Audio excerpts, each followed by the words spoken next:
السلام عليكم ورحمة الله وبركاته. ازيكم يا حبايبي؟ ان شاء الله في الفيديو ده هنكمل الطقم اللي كنا بدأناه مع بعض. اشتغلنا في الفيديو اللي فات الكوفية اللي انتوا شايفينها قدامكم دي بغرزة الاكس. هنشتغل ايس كاب من نفس الخيط مناسب للكوفية دي. ده الخيط اللي اتبقى من الكوفية، انا هشتغل بيه الايس كاب.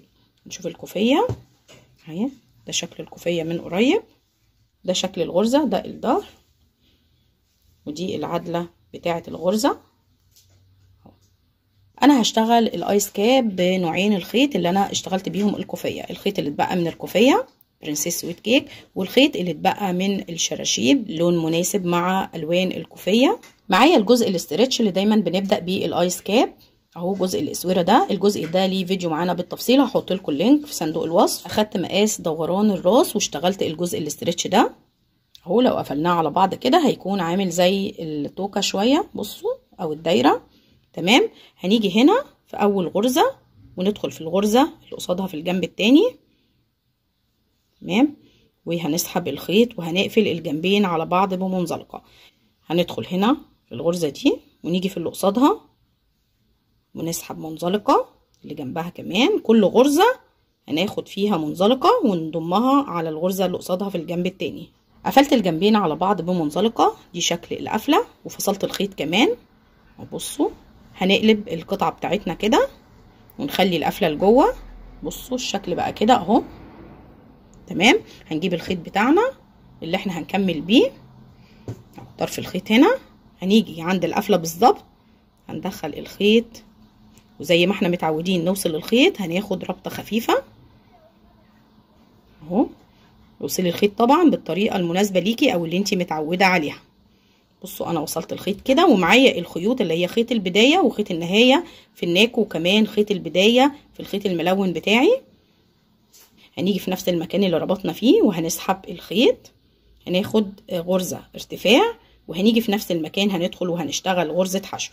انا هشتغل على الكمر كله دوران بغرزة الحشو. كل سطر بالعرض هيقابلني هشتغل فيه غرزة اهو. السطر اللي بارز لبره ده اهو غرزة، السطر اللي داخل لجوه ده هشتغل فوقيه برضو غرزة حشو. كل سطر هيقابلني هشتغل فوقيه غرزة حشو لنهاية القمر. اشتغلت على حرف القمر كله بغرزة الحشو. بصوا شكله بقى جميل ازاي. الافضل ان انت تبدأي بغرزة حشو، سواء هتشتغلي جوانتي او هتشتغلي ايس كاب. غرزة الحشو بتدي منظر جمالي للقطعة الاسترتش دي. تمام. دي اخر غرزة، وهي هاجي في اول غرزة تحت حرف الفي هسحب الخيط وهقفل بمنزلقة. تمام. بعد كده هاخد ارتفاع 3 سلاسل بداية السطر بتاعي، وبعد كده هلف الخيط على الابرة. المكان اللي انا طالعه منه بالارتفاع ده انا هحسبه طبعا غرزة. هاجي هسيب اللي بعده فاضي وهاجي على الغرزة رقم 3 بعد اللي انا اشتغلت فيها 1 2 3 هدخل وهشتغل عمود بلفة اهو. هلف الخيط بنفس الطريقة اللي اشتغلنا بيها الكوفية، وهرجع للغرزة اللي انا سايباها هدخل فيها وهاخد عمود بلفة كمان. تمام. يبقى ارتفاع، سبت غرزة وجيت على التانية او تعتبر التالتة من البداية اهو، اشتغلت عمود بلفة. بعد كده رجعت للغرزة اللي انا سايباها واشتغلت فيها عمود بلفة، فالعمودين بيكونوا جايين على بعض بالشكل ده. بعد كده هلف الخيط، هسيب الغرزة اللي بعد اللي انا اشتغلت فيها فاضية، هاجي على تاني غرزة اللي بعدها على طول هشتغل عمود بلفة. هرجع للي انا سايباها، هلف الخيط وهرجع لها هشتغل فيها عمود بلفة. الغرزتين بيكونوا جايين على بعض بالشكل ده. تمام. هلف كمان مرة، الغرزة اللي بعدها هسيبها فاضية، هاجي على التانية على طول وهشتغل عمود بلفة. هلف الخيط وهرجع للي انا سايباها وهشتغل عمود بلفة. حاولي تريحي العمود التاني عشان يكون جاي بميلة بالشكل ده. كمان مرة، ونخلي بالنا واحنا بناخد العمود ان احنا ما نشتغلش في الغرزة الاخيرة لان شكلها بيكون فاضي شوية عشان ما تتلخبطيش. دي انا شغالة فيها العمود الاولاني، بسيب اللي بعدها فاضية وباجي على التانية على طول وبشتغل عمود بلفة. يعني بسيب غرزة واحدة بس فاضية في النص بين الغرزة اللي انا اخدتها والغرزة اللي انا هشتغلها. برجع تاني بلف وبرجع تاني للغرزة اللي انا سايباها باخد عمود بلفة. ده السطر الاول، انا هكمله كله بنفس الطريقة دي. هرجع لكم نقفله سوا ونبدأ السطر اللي جاي مع بعض. وصلت لنهاية السطر الاول من غرزة الاكس. خلاص دي نهاية السطر، واتبقى معايا غرزتين، ده العدد اللي انا عايزاه. باجي على اخر غرزة بشتغل فيها عمود بلفة، وبرجع للغرزة اللي انا سايباها وبشتغل فيها عمود. خلاص بعد كده بيقابلني الارتفاع، باجي في السلسلة الثالثة وبقفل بمنزلقة. كده السطر اتقفل معايا، بدايته بتكون ارتفاع عشان ده هيكون خط القفلة بتاعي في ظهر الايس كاب. السطر اللي بعد كده هشتغله كله بغرزة الحشو، هاخد سلسلة واحدة ارتفاع وهاجي في نفس السلسلة اللي انا قفلت فيها هدخل تاني وهاخد غرزة حشو، وكل حرف في هيقابلني هشتغل فوقيه غرزة حشو بنفس العدد اللي انا بدأت بيه على الجزء الاسترتش ده. نتأكد دايما ان العدد معانا مظبوط. كل حرف فيه هيقابلني هشتغل فوقيه غرزة حشو، كل عمود هيقابلني هشتغل فوقيه غرزة حشو واحدة بس. تمام، ده السطر التاني هشتغله كله بغرزة الحشو، وهرجع لكم نقفله ونبدأ سطر جديد مع بعض. وصلت لنهاية سطر الحشو، دي اخر غرزة. بيقابلني اول غرزة حشو اشتغلتها، بدخل تحت حرف الفي وبقفل السطر بمنزلقة. الشكل بقى كده، سطر بغرزة الاكس وسطر بغرزة الحشو، وهنمشي لحد اخر الايس كاب بنفس النظام ده. هنشتغل سطر وسطر. ده سطر الحشو، هناخد ارتفاع 3 سلاسل.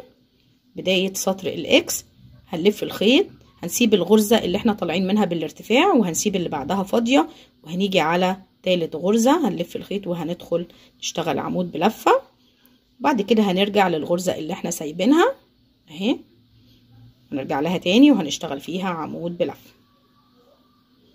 كده بالشكل ده.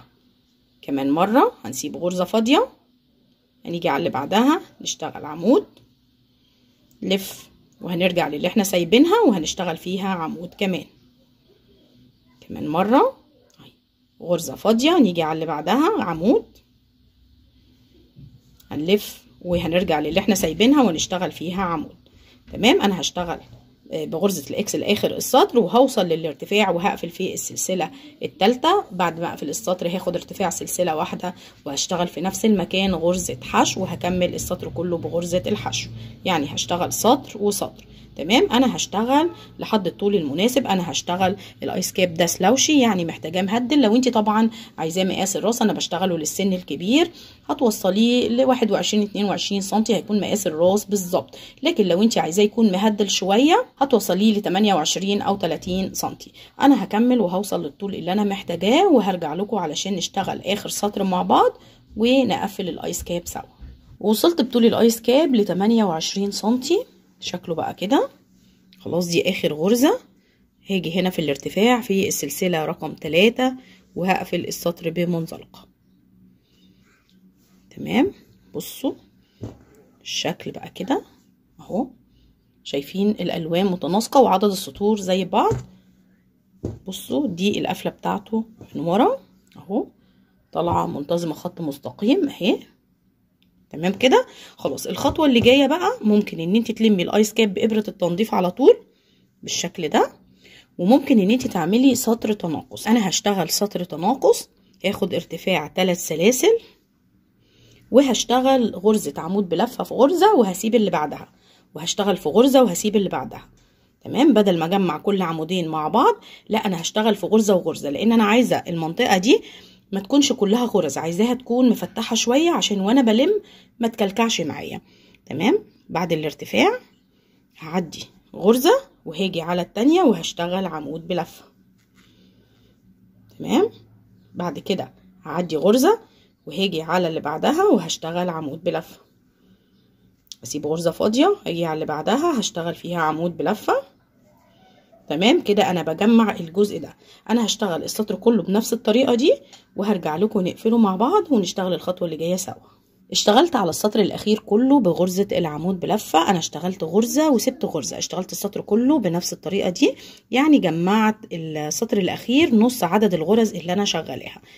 بعد كده بيقابلني الارتفاع، باجي في السلسله رقم 3 بدخل وبقفل السطر بتاعي بمنزلقه، باخد غرزة للتثبيت وبفصل الخيط بتاعي. طبعا بتفصلي الخيط على مسافة لان احنا لسه هنلم باقي الايس كاب بإبرة التنظيف، مسافة كده حوالي 20 سنتي عشان بس تعرفي تلضمي الخيط اهو خلاص بصوا الجزء اللي اتبقى معايا، احنا هنوزن الايس كاب ونشوفه اخد خيط قد ايه بس بعد ما نقفله. خلاص اهو زي ما احنا شايفينه. بجيب ابرة التنظيف بتاعتي تمام، وبقلب الايس كاب على جوه اهو. ده الظهر بتاعه تمام. بصوا الغرزة في الظهر جميلة جدا برضو اهي، بصوا تمام. بلضم الخيط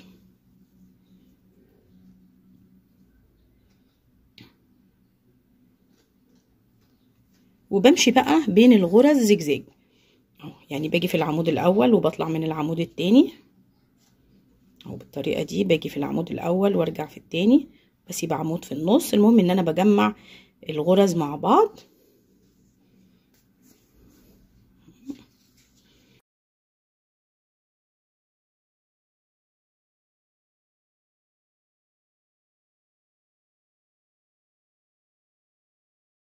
بصوا انا جمعته اهو، شايفين؟ بشد الخيط بتاعي وبجمع للنهايه كده بالشكل ده تمام. لو اي حاجه مفتوحه معاكي ممكن تاخدي كام غرزه كده رايح جاي توصلي الجنبين ببعض اهي. لسه طبعا واحنا بنركب الكوره هنلم الجزء ده اكتر تمام اهو. خلاص وبناخد غرزه للتثبيت وبنشيل الابره. خلاص كده اهو. خلاص الخيط ده طبعا هنقصره وهناخد الباقي معاه واحنا بنركب الكوره. خلاص هنقلبه بقى على العدله بتاعته.